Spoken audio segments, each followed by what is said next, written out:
Oi pessoal, bem-vindos ao canal do Aba Acessível. Eu sou a Mari, sou psicóloga, especialista em aba e mestranda em distúrbios do desenvolvimento. Hoje a gente vai falar um pouquinho sobre um assunto bem polêmico, né? Então, quando a gente fala de aba robotiza?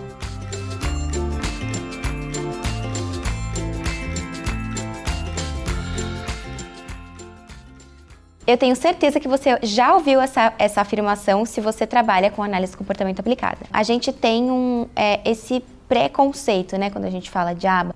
Por quê? Porque a gente tem, como a gente já falou aqui, a gente tem dois tipos de ensino, né? A gente tem dois caminhos que a gente pode tomar ali, decidir tomar, quando a gente vai falar do tratamento de uma criança. Então a gente pode ir para um caminho menos estruturado, encaminhando ali para um ensino naturalístico, e a gente pode ter um ensino mais estruturado, pensando aí em um ensino em contexto controlado, em consultório, né, que a gente está falando mais de uma terapia 1 para 1, de ensino por tentativas discretas, né? O que acontece, e até muito disso influencia na escolha pelo ensino naturalístico e dizendo que isso não é aba, justamente porque tem algumas pessoas que tornam o ensino estruturado um ambiente em que promove mais dificuldades de generalização.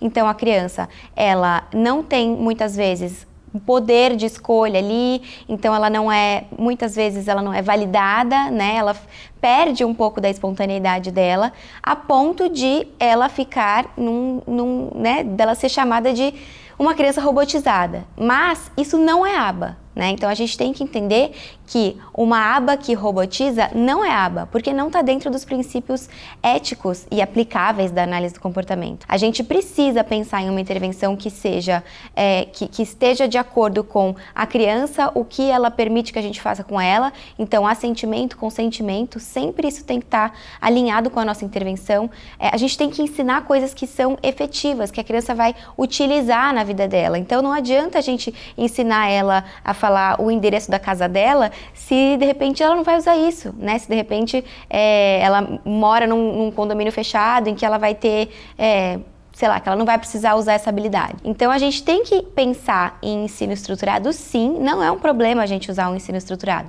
mas a gente precisa pensar em sempre caminhar para mais autonomia, a gente precisa sempre caminhar para que a criança tenha mais espontaneidade, que ela seja validada, de ensinar ela coisas que façam sentido para ela e para a vida dela, dentro dos valores da família. Então, muitas vezes as pessoas preferem o ensino naturalístico porque tem receio de uma aba que nem é aba, né? Que é o ensino estruturado, que não é ruim. Na verdade, quem vai decidir qual rumo tomar é a criança que está sendo atendida. Se o seu filho for encaminhado, né? Se a equipe aba que atende o seu filho ou o seu paciente ali decidir optar por um caminho mais de um ensino mais estruturado, isso não significa que ele não vai poder sair de uma mesinha, isso não significa que ele não vai poder sair de um consultório, de uma sala, da casa dele, né, daquele ensino estruturado nunca mais, né? A gente sempre vai encaminhando para que ele consiga ter uma vida mais autônoma e fora, né, em outros ambientes que ele transita.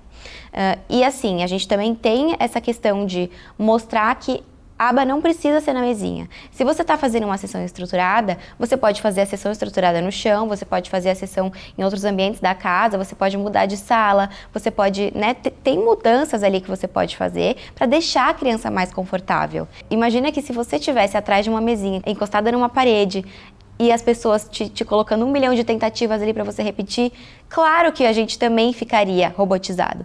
Então, a gente tem que promover um ensino que faça sentido, que seja flexível, tanto para a gente quanto para a criança, porque a gente também toma posturas robotizadas quando a gente faz esse tipo de terapia. Então, a gente acaba dando esses modelos para as crianças, que na verdade não é o que a gente quer ser, não é o que a gente quer mostrar para ela, não é o tipo de interação social que a gente quer mostrar para uma criança com autismo. A interação tem que ser algo legal, não tem que ser algo repetitivo, robotizado, chato, né? Tem que ser uma coisa prazerosa para ela, tanto para ela quanto para a gente, né? Então, a interação tem que ser uma interação prazerosa. E falando um pouco sobre as 7 dimensões da aba, que a gente até tem um vídeo aqui no canal falando sobre isso, a gente tem que entender que a gente tem 7 pressupostos ali para considerar que uma terapia aba está sendo realmente implementada, né, no tratamento. Então, se não cumpre esses 2 pré-requisitos ali para ser considerado aba em relação à efetividade e ser generalizável, isso não é aba. Então, uma aba que não cumpre esses pré-requisitos não pode ser chamada de aba. As pessoas chamam de uma forma errada, mas isso não é aba. Então, espero que isso tenha clareado aí as ideias e, enfim, tenha desconfundido ali essa confusão que geralmente as pessoas fazem, porque infelizmente a gente tem muitas intervenções que não priorizam a efetividade, ser generalizável, e isso é um fator muito importante para a gente quando a gente fala de tratamento.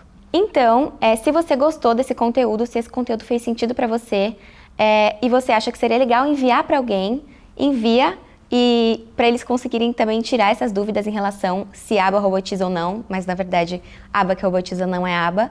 E se inscreve aqui no nosso canal para você sempre ficar por dentro do que a gente posta aqui no YouTube e segue a gente lá no Instagram para você receber mais conteúdo sobre análise de comportamento aplicada. Tchau, tchau, até o próximo vídeo.